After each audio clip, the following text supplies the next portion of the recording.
Good morning, friends. In today's lecture, we'll discuss motion analysis, a very important topic of industrial engineering and very interesting topic. Let's start our topic. In today's lecture, we discuss motion analysis, principle of motion analysis, Therblick's SIMO chart, design and arrangement of workplace, ergonomics, design of tools and equipments. Start from the motion analysis. Basically, motion analysis is the analysis of an operation when we carried out in terms of an individual motions of a worker. जब हम पूरे के पूरे operation को किसी एक worker के perspective से देखते हैं कि वो कितना टाइम लगा रहा है इस ऑपरेशन को फिनिश करने में, तो उसको कहते हैं हम उस चीज का मोशन एनालिसिस करना। इसमें basic basic principle of motion analysis में 3 स्टेप होते हैं। फर्स्ट स्टेप का नाम है यूज ऑफ ह्यूमन बॉडी, जो सबसे ज्यादा है कि इम्पोर्टेंट है इसमें ह्यूमन बॉडी की मूवमेंट को स्टडी करना। उसके बाद सेकंड स्टेप का नाम है अरेंजमेंट्स ऑफ वर्क प्लेस, जो हमारे पास वर्क प्लेस है जिसके अंदर ह्यूमन बॉडी ने परफॉर्म करना है, एफर्ट देना है अपना, उसको हमने स्टडी करना। थर्ड इंपॉर्टेंट टॉपिक है design of tool and equipment, जो टूल्स वर्कर को अवेलेबल होंगे ह्यूमन बॉडी को काम करने के लिए एक डेफिनेट टाइम के अंदर, उसका भी हमने स्टडी करना। इसमें इस चैप्टर में मोस्ट इंपॉर्टेंट टॉपिक है थर्बलिग, और इसका दूसरा नाम है गिलबर्ट चार्ट। थर्बलिग और गिलबर्ट चार्ट, तो बेसिकली ऐसा नाम क्यों पड़ा, क्योंकि एक साइंटिस्ट था गिलबर्ट जिसने इसको इन्वेंट किया था। तो उन्होंने क्या किया, गिलबर्ट ने एक सेट ऑफ सिंबल्स डिजाइन किए, एक सेट ऑफ सिंबल्स डिजाइन किए, और उन सेट ऑफ सिंबल्स के साथ उन्होंने जो मूवमेंट ऑफ मैन है, जो हमने स्टडी किया कि हमने एक मैन के साथ ही वर्क को, पूरे ऑपरेशन को स्टडी करना है कि वो कितना टाइम लगा रहा है। एक एक मैन के जितने भी मूवमेंट्स हैं उस हर मूवमेंट के लिए उसने एक अलग सिंबल दे दिया, ताकि उसको एक चार्ट में हम सिंपल फॉर्म में लगा सकें। क्योंकि चार्ट में अगर हम पूरा उसको एक्सप्लेन करके लिखेंगे प्रोसेस को, तो वो काफी लेंथी चार्ट हो जाएगा, आपका समझने में दिक्कत आएगी वर्कर्स को। तो उसके लिए उन्होंने क्या किया कि कुछ सिंबल्स बना दिए, स्टैंडर्ड सिंबल्स, 18 सिंबल्स, कुछ सिंबल्स बना दिए जिनको उन्होंने नाम दे दिया थर्बलिग्स। अपने नाम का उल्टा, रेसिप्रोकल, गिलबर्ट से बना है थर्बलिग। तो इसमें क्या होता है कि study of micro motion of body parts and hands, जो जो भी बॉडी के पार्ट्स हैं उनकी हमने माइक्रो मोशन में स्टडी करनी है, वो कहलाता है थर्बलिग चार्ट। और इसमें 18 सिंबल्स हैं।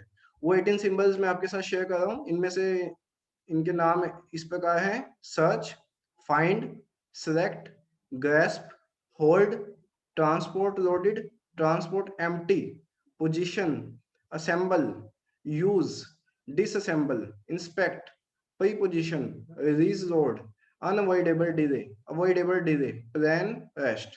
आप सभी देख रहे होंगे कि इन सबके सामने एक डेफिनेट सिंबल तो बना ही हुआ है, बट उनका एक अलग से कलर भी है। तो हाँ जी, ये इंपॉर्टेंट है। आपने कलर, जो कलर आपको दिया हुआ है उस कलर को ध्यान में रखते हुए उसी कलर का यूज करके उस सिंबल को डिजाइन करना है, क्योंकि कलर की अपनी एक इंपॉर्टेंस है। अगर आप दूसरे कलर का बना दोगे तो वो सिंबल गलत हो जाएगा। ये आगे चार्ट में हमने एक्सप्लेन किया हुआ है कि किस सिंबल का क्या मीनिंग है और उसका कोड क्या है। कई जगह पे क्या होता है कि सिंबल, आप जो चार्ट आपका कलरफुल नहीं बन पाता, ब्लैक एंड व्हाइट चार्ट होता है, तो वहां पे हम सिंबल नहीं बनाते, वहां पे हम कोड लिख देते हैं। तो जैसे सर्च का शॉर्ट कोड क्या है, SH, फाइंड का शॉर्ट कोड है F, सेलेक्ट का कोड है ST, और यूज का कोड है U, सिमिलरली। और इनका डिस्क्रिप्शन हमें पता होना चाहिए। ये आपकी नॉलेज का टॉपिक है। जैसे सर्च का क्या मतलब है, लोकेट एंड आर्टिकल। जब हमने कोई भी ऑपरेशन करना है तो सबसे पहले हमें कोई चीज फाइंड करनी पड़ेगी, वो कहाँ पे पड़ी है। तो उस टाइम पे जो ऑपरेशन हो रहा है उसको हम SH से डिनोट करेंगे, और उसका सिंबल क्या, कौन से कलर से बनेगा, ब्लैक से। सिमिलरली ये हमारे पास 18 सिंबल हैं, उनके अलग अलग नाम और उनके कलर कोडिंग है, वो हमें लर्न करनी है। इसके बाद आता है सिमो चार्ट। अब जो गिलबर्ट ने अपने सिंबल्स बनाए हैं, 18 सिंबल्स, उनका वो यूज करा है, कहाँ पे करा है, उनका सिंबल्स का यूज करा है वो सिमो चार्ट के अंदर। वो जो भी आप एक ह्यूमन की, एक वर्कर की आ, आपको मूवमेंट दिखाएगा डिफरेंट सिंबल्स के साथ, वो आपको दिखाएगा सिमो चार्ट के अंदर। कि एक वर्कर ने अपने लेफ्ट हैंड से कौन सी एक्टिविटी की है और राइट हैंड से कौन सी एक्टिविटी की है, लेफ्ट उसका पाँव कहाँ है, राइट पाँव कहाँ है, कौन से पैडल पे है। तो ये सारा हमने एक चार्ट की फॉर्म में तैयार करना है, तो उसको कहते हैं हम सिमो चार्ट। और वो भी किसने स्टडी डिवाइस किया था, वो भी हमारे गिलबर्ट जी ने ही डिवाइस किया था। तो इसमें क्या है कि it represents graphically and separable steps of each pertinent limb of the operator under study। ये मैं आपको पहले ही बता चुका हूँ, हर लिम्ब की हमने स्टडी करनी है वर्कर की, कि उसके हाथ क्या कर रहे हैं, पैर क्या कर रहे हैं। इसमें हमने बहुत ही डिटेल में पढ़ना है कि उसका लेफ्ट हैंड क्या कर रहा है, राइट हैंड क्या कर रहा है, तभी हम उसका अच्छे से मोशन एनालिसिस कर पाएंगे कि एक अच्छा स्किल्ड वर्कर की क्या स्पीड है इस काम को करने की। इसी के साथ ही it record simultaneously the different therbligs performed by different parts of the body. हमने इस चार्ट से कंपैरिजन भी कर सकते हैं कि एक से ज्यादा वर्कर्स की उस काम के लिए क्या रिएक्शन थी, उस टाइम पे उस बंदे ने क्या रिएक्शन दी और दूसरे बंदे ने क्या रिएक्शन दी। तो उसको हम इस चार्ट्स में रख के उनका कंपैरिजन कर सकते हैं। और कंपैरिजन कैसे करेंगे, टाइम के साथ। हम इसमें एक विंक मीटर रखते हैं अपने हाथ में। विंक क्या होता है, विंक होता है मिनट का 2000वां हिस्सा। तो हमने उस विंग के साथ इसकी रीडिंग लेनी होती है, विंग काउंटर होता है हमारे हाथ में। तो जैसे हम विंग करते हैं तो उस टाइम के अंदर अंदर उसकी लेफ्ट हैंड की मूवमेंट और राइट हैंड की लेफ्ट लिम्ब की मूवमेंट और राइट लिम्ब की मूवमेंट को हमने नोट करना है। और ये है हमारा सिमो चार्ट, जो हमने इस तरह से तैयार करना है। इसमें देखिए ध्यान से, ऊपर ऑपरेटर का नाम लिखा होगा, उसकी एज लिखी होगी, ठीक है, उसका सेक्शन लिखा होगा और उसका डेट लिखा होगा, किस दिन उसने काम किया। और उसके साथ ही उसके लेफ्ट हैंड का डिस्क्रिप्शन, उसका टाइम, उसने कितना टाइम लिया। और जो उसने ऑपरेशन किया उसको लिखना नहीं है, उसको सिंबल से बताना है। जैसे उसने टीएल लिखा हुआ है, ठीक है, ट्रांसपोर्ट लोडेड, जी लिखा हुआ है, ग्रास्प, और साथ में उसका टाइम लिखा है। टाइम क्या लिखा है, 5 2। ये क्या है, ये विंक है आपकी, 5 विंक 2 विंक। ओके। ऐसे ही राइट साइड पे लेफ्ट और राइट का हमने कंपैरेटिव एनालिसिस निकालना है, और इस चार्ट को कहते हैं सिमो चार्ट। ये करने के बाद हमने नेक्स्ट टॉपिक क्या स्टडी करना है, इस आज हमने वर्क प्लेस के लेआउट को। वर्क प्लेस क्या होता है, वर्क प्लेस वो स्पेस होता है फैक्ट्री के अंदर जिसके अंदर आपका ऑपरेटर काम करता है, जिसके अंदर वर्कर काम करता है। और ये जो वर्क प्लेस होता है जनरली हमने किसी स्पेसिफिक वर्कर के लिए ही डिजाइन किया होता है, क्योंकि वर्क प्लेस ऐसी जगह है जहाँ पे हम रोज रोज अपना वर्कर चेंज नहीं करते। वो काफी लंबे टाइम तक हम एक ही वर्कर से काम करवाते हैं। या ऐसा ही हम ऑफिस में भी दे सकते हैं। मान लीजिए किसी ऑफिसर का रूम है, तो उसकी हाइट के हिसाब से ही उसके जो डायमेंशन है उसी के हिसाब से ही उसकी रूम की सेटिंग हो जाती है, क्योंकि वो काफी काफी साल तक उनका टेन्योर होता है, काफी लंबा टाइम वो स्पेंड करते हैं उस ऑफिस में। तो वो ज्यादातर चीजें अपने डायमेंशन के अकॉर्डिंग ही अलाइन कर देते हैं और डिजाइन कर देते हैं। तो क्या होता है कि जब कोई दूसरा उस सीट पे बैठता है काम करने उस वर्क प्लेस में, तो उसको दिक्कत आती है, क्योंकि वो उसके अकॉर्डिंग डायमेंशन के अकॉर्डिंग नहीं होती। तो हमने इस चीज का ध्यान रखना है कि ज्यादातर जो लेआउट है वर्क प्लेस की वो आपकी स्टैंडर्ड होनी चाहिए, ताकि वहां पे कोई भी आए काम करने तो उसको दिक्कत ना हो। उसकी एक हमने स्टैंडर्ड डायमेंशन लेना है जनरली सभी वर्कर्स के लिए।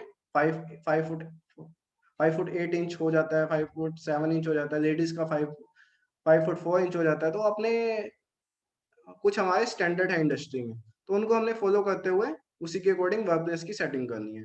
और इसमें और भी चीजें हैं इंपॉर्टेंट हमारे पास वर्क प्लेस के साथ साथ, टूल्स एंड मटेरियल्स की प्लेसमेंट भी हमारे टेबल के पास होनी चाहिए जहां हम बैठे हैं, ताकि हमारी रीच उस तक ज्यादा से ज्यादा रीच हो सके, हमें उठना ना पड़े टूल्स को पकड़ने के लिए।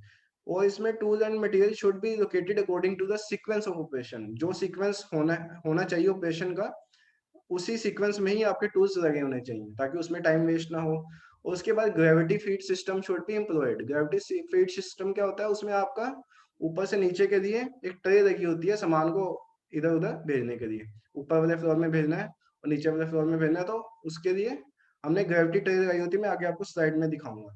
इसमें क्या है कि the operator should have comfortable area, बैठने का उसका एरिया कंफर्टेबल होना चाहिए।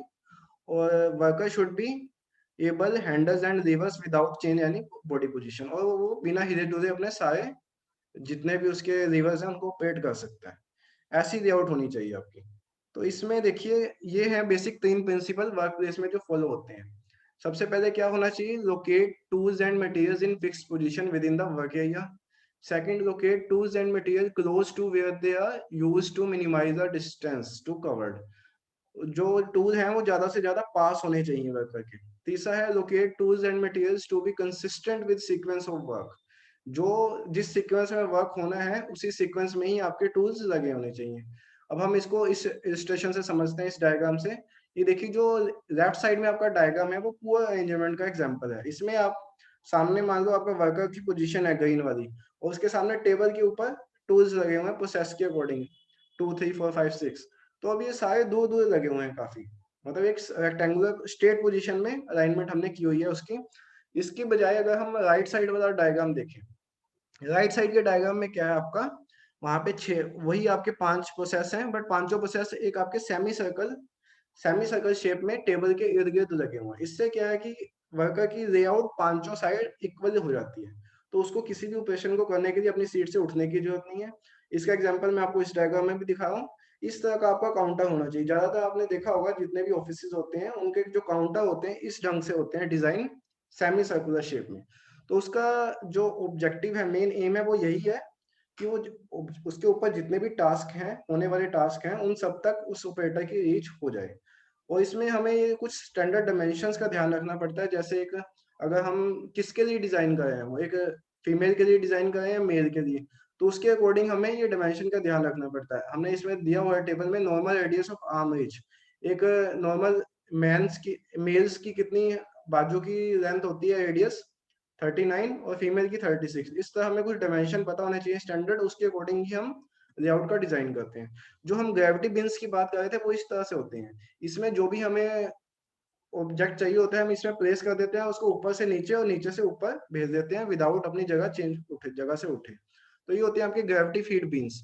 इसका कुछ नहीं है काम मैकेनिज्म, बस इसमें जब हम वेट डालेंगे, कुछ सामान रखेंगे, तो वो अपने वेट के साथ नीचे आ जाएगा। आपने देखा होगा कई जगह लगा होता है आजकल ऐसा मैकेनिज्म। इसके बाद आपकी सिटिंग पोजीशन बहुत इंपॉर्टेंट है। एडजस्टेबल चेयर होनी चाहिए वर्क प्लेस में, आप जहाँ बैठ रहे हो। ऑफिस में भी आजकल इसी का ही चलन है। इसका क्या बेनिफिट होता है, जो एक तो आप कंफर्टेबल फील होते हो बैठते हुए, और दूसरा आप अपने काम के हिसाब से अपनी पोजीशन को ऊपर और नीचे कर सकते हो सीट को, क्योंकि उसके नीचे आपके लीवर लगा होता है। तो वो आपका जो आपका वर्कर है वो काफी कंफर्टेबल रहता है इसको इससे काम करते हुए। इसके बाद आ जाता है designing of tool and equipment. जो आपने टूल्स और इक्विपमेंट यूज करने हैं उनका तीसरा ही लास्ट स्टेप है इसका, इस हमारे टॉपिक का लास्ट स्टेप है। जो टूल्स और इक्विपमेंट आप यूज कर रहे हो उनका डिजाइन कैसा होना चाहिए, तो उनका डिजाइन भी इम्पोर्टेंट है। जो टूल्स होने चाहिए वो हमारे क्या है, टास्क ओरिएंटेड होने चाहिए। जो टास्क है हमें जो टास्क हमें करना है उसके अकॉर्डिंग होने चाहिए।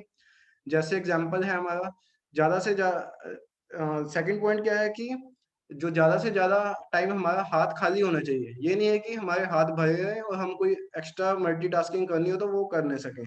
तो इसमें देखिए कि इसमें पैर का यूज करता हुआ दिखाई दे रहा है। एडवांस वेल्डिंग मशीन को वो पैर से चला रहा है, तो इसमें क्या आता है, पैर से चलाने से उसके हाथ फ्री रहेंगे। थर्ड है कंबाइन मल्टीपल फंक्शन होने चाहिए इनटू वन टूल। जैसे ये हथौड़ी है आपके पास, हैमर है, इसमें एक बार तो वो हैमर से कील को ठोक भी सकता है और उसको निकाल भी सकता है। जो इसका आगे वाला एंड है, यहाँ से वो कील को फंसा के बाहर भी निकाल सकता है। और लास्ट है perform multiple operation simultaneously rather than sequentially.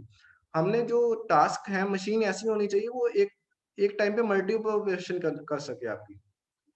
जैसे हम एग्जांपल देते हैं, ये आपका टायर टाइट हो रहा है, टायर टाइट करने वाली मशीन है, न्यूमेटिक मशीन है, इसके ये एक टाइम पे चारों नट साइमल्टेनियसली टाइट कर रही है, ना कि एक एक करके। इससे आपकी टाइमिंग सेविंग होगी और आपका मशीन ने काम करना है उसमें एफिशिएंसी आएगी। That's it in the today's lecture. We hope you like it, and we discuss with some interesting topic in my next class. Thank you.